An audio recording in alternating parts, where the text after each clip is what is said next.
Por que o ENAD é tão importante? Ele é análogo a uma prova externa tipo Enem, por exemplo, né?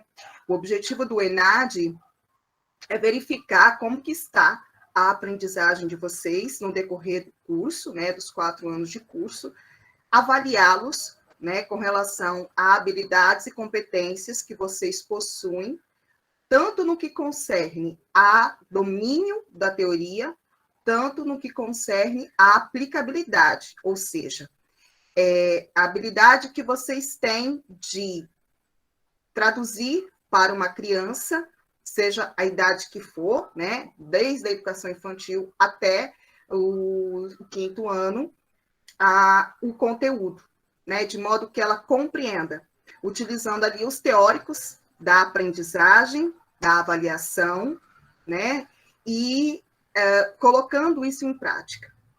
E aí, por esta razão, a gente precisa de uma atenção especial. E como o Salatiel disse, né, os que estão para colar grau, se não fizer o ENAD, fica impedido. Por quê? Vocês precisam dominar esses conteúdos que foram aí ditos, mas vocês precisam ter essa competência maior, que como a minha professora lá no doutorado diz, vocês precisam ter a capacidade de transpor a complexidade dos termos técnicos científicos para a linguagem do seu aluno, para a linguagem da sua criança, seja ela da educação infantil, seja ela do 5º ano. Então, vocês vão deixar claro na hora de fazer a discursiva, porque na de 2017 tinha até discursiva de ciências, não sei se vocês perceberam, mas vocês vão deixar claro que educação, por exemplo, aquecimento global é nananana. Porém, para a criança do 3º ano de tal idade, irei organizar uma sequência didática, ou o plano de aula a seguir. Ou seja, você deixa claro que você domina essa teoria, mas que você vai deixar mais simples ou adequado para aquela criança que você vai trabalhar, né? E aí, essa capacidade aí é um dos quesitos que eles poderão avaliá-los no que concerne à discursiva, tá? E aí a gente vai primeiro para essa alfabetização científica, que é o quê? Né? Fazer com que a criança, ou seja, com que o estudante, ele entenda o que está sendo dito. Ensinar ciências de modo que ele consiga ler um encarte, uma rede social e entender, né? E aí isso poderá compor a discursiva de vocês. E essa discursiva, ela se baseia, ela se fundamenta basicamente no método científico, que seria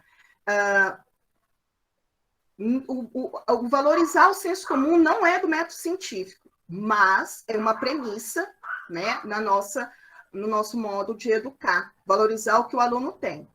Então, com base ao que ele trouxe, você vai incentivar, primeiro, a identificação do termo, né? Depois que você identificou o termo pela escrita, pela própria palavra, sondar deles o que eles pensam sobre aquilo ali. Por exemplo, o termo é bioética. Meninos, o que vocês pensam sobre isso? Bio vem de quê? Ética vem de quê? Né? Então, fazer essa sondagem, depois fazer com que eles pesquisem, né? Seja no dicionário, seja na internet, seja no livro, seja onde for, seja uma pesquisa de campo, com os familiares, enfim. Depende da escola e dos recursos. Depois, trazer esses dados, comparar, né, com algum conhecimento que eles já tinham, agrupar os resultados obtidos, ressignificar, né, pegar aquilo que eles acharam e o que eles pensavam que era e comparar, é isso mesmo? Não é? Né? O que foi diferente? E fazer, então, a divulgação desses resultados que eles encontraram e a conclusão. Esses 5 passos, ele fundamenta toda e qualquer ação, que aí ela pode ser feita em forma de intervenção, através de um plano de aula, através de uma sequência didática. Isso pode ter um período de 50 minutos, e isso pode ter um período de uma semana ou um mês, depende do pedagogo, né? Depende do professor, do assunto e da necessidade. Então, de acordo com esses 5 passos, eu coloquei ali para vocês um esqueminha, olha. Em cada passo a seguir, identificar o tipo de conteúdos, de acordo com Antoni Zabala, né, da aprendizagem dos conteúdos factuais, atitudinais, procedimentais, né, dentro do que você vai fazer.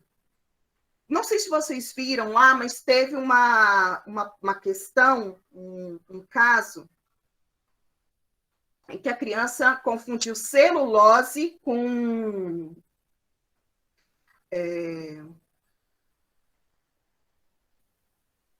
celulose com... Ai, ajuda aí, quem viu? Ai, eu esqueci o nome. Aquilo que dá na pele, que dá gordura. Ai, ajuda aí. Queloide? Celulite. Celulite. Obrigado. Celulite. Foi. Ela confundiu celulose com celulite. Ora, são palavras próximas, né? Comum a gente... Às vezes, na língua portuguesa, palavras com a mesma escrita e significados diferentes, né? E aí, isso se aplica não só para ciências, mas para qualquer outra matéria, tá? O que a professora fez, né? E ali pede para vocês responderem o que deveria ter sido feito. E aí, lá na chave de resposta, estava bem parecido com o que eu fiz ali. Eu falei assim, opa, acertei. Né? Eu não fiz o contrário, eu não olhei lá, peguei de lá para fazer isso aqui. Eu fiz isso aqui e olhei lá. E é parecido, né? A professora, ela escreve no quadro o que ela acha que é, e os coleguinhas deles acham que é, e lá ela pediu, eles sugerem, né, que ela busque um dicionário, porque toda escola, por mais pobre que seja, geralmente vai ter um dicionário. Mas não quer dizer que vocês têm que fazer o mesmo, né? Depende do tempo que vocês querem, dispõem, né? Porque não dá para fazer isso com todas as dúvidas dos alunos, né? Você criar uma sequência didática para todas as dúvidas, você vai ficar 10 anos no mesmo ano. Mas você tem que saber que é possível coletar o que ele sabe, instigar a pesquisa, não é dar pronto a resposta, mas é fazer com que ele pesquise, com que ele avalie ou com que ele discuta com os pares, com os coleguinhas, e com que ele socialize o que descobriu e registra, né? Então, é preciso que ele registre se ele já domina a língua, um relatório ou um cartaz, ou se ele não domina a língua, um desenho, para ele explicar o que ele fez. Por quê? Porque no conceitual, você trabalha ali o significado do termo, no procedimental, você fazer um cartaz, ou ele escrever o que ele acha e depois o que ele descobriu daquele termo, é o procedimento de escrever, né, de fazer a letra, de desenvolver essas habilidades motoras finas, e tudo isso é bom que você lembre. Por quê? Porque você não vai agir por agir, você demonstra que você está agindo fundamentado em Antoni Zabala, que é um dos referências aí, né, no ensino. Não precisa ser necessariamente ele, você pode pegar Piaget, Vygotsky, qualquer outro, mas não esqueça de colocar no seu plano de intervenção um autor, fundamentar-se no autor, porque aí você vai deixar de ter uma prática ingênua, que você vai fazer porque você acha que está certo, mas você passa a ter uma prática intencional, com base no fulano de tal, porque você estudou, você percebeu que dá certo, perante pesquisa, enfim. Isso é importante que vocês apontem, tá? Eu só sugiro o Zabala, porque ele é um dos mais fáceis também, a gente trabalhou isso muito no curso, né? E aí, por fim, você, então, mostra essa criança o que ela sabia e o que ela passou a saber, né? não lembro se vocês, não sei se eu falei com vocês na aula, mas eu citei para vocês que eu fazia isso geralmente nas aulas iniciais, como diagnóstico, também. Lembra da prática que eu falei, o caminho do biscoito que eu comi? Eu dava um biscoito para a criança comer e pedia para ela desenhar por onde esse biscoito passava, né? O caminho, o que eles acertavam? A boca e o ânus. Mas até chegar lá, eles colocavam órgãos que não tinha nada a ver com aquele sistema. E eu deixava lá o trimestre ou o mês que eu trabalhava aquele conteúdo.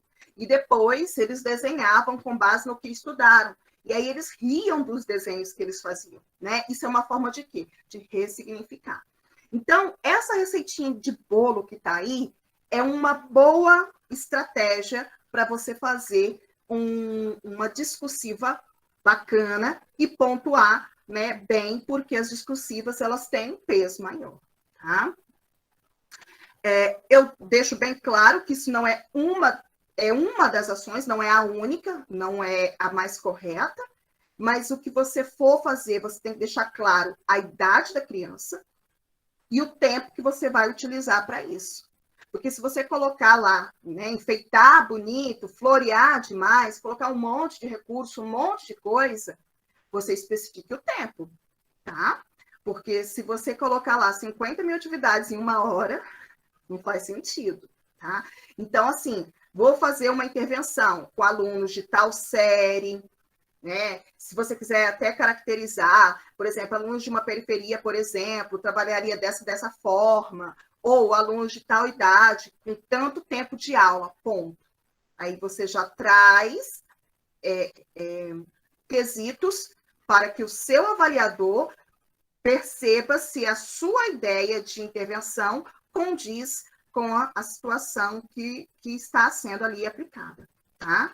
O que é o CO2? O CO2, né, o dióxido de carbono, é um gás carbônico presente na nossa atmosfera, sai da respiração dos animais, né? Então, quando a gente inspira, entra oxigênio, quando a gente expira, sai gás carbônico. Esse gás é natural na atmosfera, assim como outros gases, e que antes da Revolução Industrial, eu falo isso porque foi a partir daí que intensificaram-se a quantidade de CO2, existia um certo equilíbrio, né? Na proporção, na atmosfera, ele correspondia a 0,03%.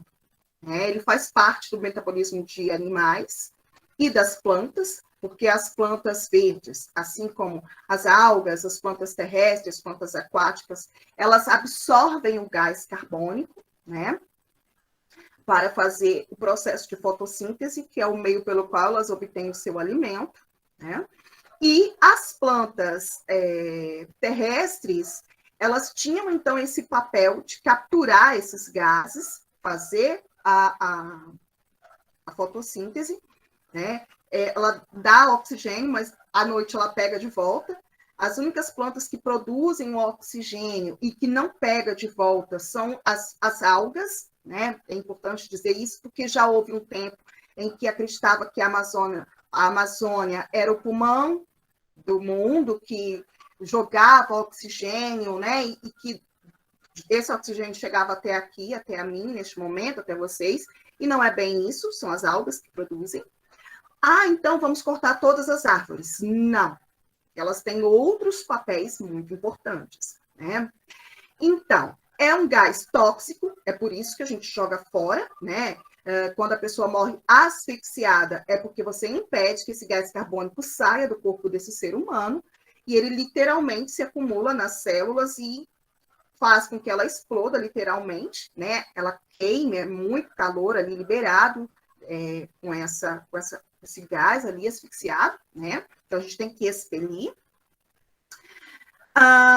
Em contato com a água, ele forma ácido carbônico, né? Um ácido fraco, porém, dependendo de outros componentes químicos, ele pode se tornar um ácido forte. Existe um equilíbrio no meio ambiente através do ciclo do carbono. Então, antes das ações antrópicas negativas, esses gases estavam aí em perfeita harmonia, e depois que a gente começou a interferir, né, a partir da Revolução Industrial, você tem um corte acelerado das matas para dar origem a cidades, para dar origem a combustíveis para queimar, né, a vapor ali, gerar vapor para as locomotivas, para as fábricas. Dali a pouco vem os automóveis. Tudo isso foi só agregando mais gás carbônico na natureza, principalmente pela, né, a retirada dessas árvores que tinham um papel, né, de limpar, de recolher. E aí a gente tem como os principais problemas disso o aquecimento global, a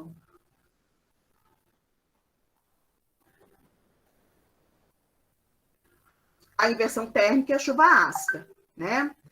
E aí, vamos ver primeiro, o aquecimento global, ele é bem comum, né, para vocês, eu acho que ele não é estranho. Vamos falar um pouquinho de inversão térmica, né? O que é a inversão térmica? Na natureza, é comum que os gases e os líquidos, quando aquecidos, as moléculas ficam mais distantes, por isso, menos densas, elas ficam, ou seja, mais leves e elas sobem, tá? Isso aí, eu também trabalhei no 7º ano esse ano, Laís. E era do 9º, né? Lembra? Ensino médio também. E aí, quando elas sobem, né, elas esfriam em contato com a massa de ar frio, ficam mais juntas, portanto, mais densas e descem. Então, é por isso que na geladeira, quando tu abre essa geladeira, o gás quente, ele vai subir, vai gelar, né? Depois ele desce. É por isso que quando você põe uma água para ferver, as bolinhas sobem. Aquelas bolinhas se aquecem, fica menos densa, sobem. A partir do momento que encontra a atmosfera, algumas vaporizam, né? Outras esfriam e descem. Então, você forma correntes. Isso se chama correntes de convecção. Então, aqui, o fluxo normal. Numa cidade grande, as fumaças que saem dos carros, escapamentos de moto, indústrias, empresas, fábricas, queimadas, enfim, é ar quente. A tendência é fazer o quê? Subir, encontrar o ar frio, depois um ar mais frio e dispersar. Esse seria o fluxo normal, como eu expliquei para vocês. Porém, os grandes centros, como, por exemplo, São Paulo, essa fumaça, ela está subindo e ela está dispersando para a lateralidade e ela não está, ela vai se acumulando, acumulando, acumulando. Dali a pouco acumula tanto, e não é só ar, é também fuligem, poeira, grãos, né, de areia. Dali a pouco, esse ar quente que subiu, ele não conseguiu descer por conta dessa massa de poluição aqui, dessa fumaça, que acabou esfriando, tá? E lá em cima, você tem o ar frio da atmosfera mesmo. Então, isso daqui, é claro que não é pertinho um do outro, essas camadas, elas têm, às vezes, até quilômetros, essa última aqui, por exemplo, tá? Mas isso acontece muito. E aí, qual o problema? O problema é o que a gente tem, por exemplo, em São Paulo, que em muitos lugares, como Cubatão, por exemplo, o céu é cinza o tempo todo, né? Olha lá, o impedimento da circulação natural dos ventos é chamado de inversão térmica. Esse fenômeno acontece quando a camada de vento quente fica na superfície e não consegue passar para a camada mais fria e vice-versa. Então, a gente tem isso em São Paulo, como eu disse, Nova York e grandes centros industriais. E qual o problema? O problema é que essa camada de poluição não dispersa. Então, ela fica na altura das cabeças das pessoas, causando mudança na temperatura, problemas de saúde, né? Coceira nos olhos, asma, bronquite, dores de garganta. Ah, que legal, Poliana! Né? Então, isso daí é um dos problemas, né, da cidade grande. Conheço pessoas que vieram morar no Espírito Santo em 1970, porque viviam numa cidade como esta. Aí, depois que chegou em Vitória, só esperou de tubarão.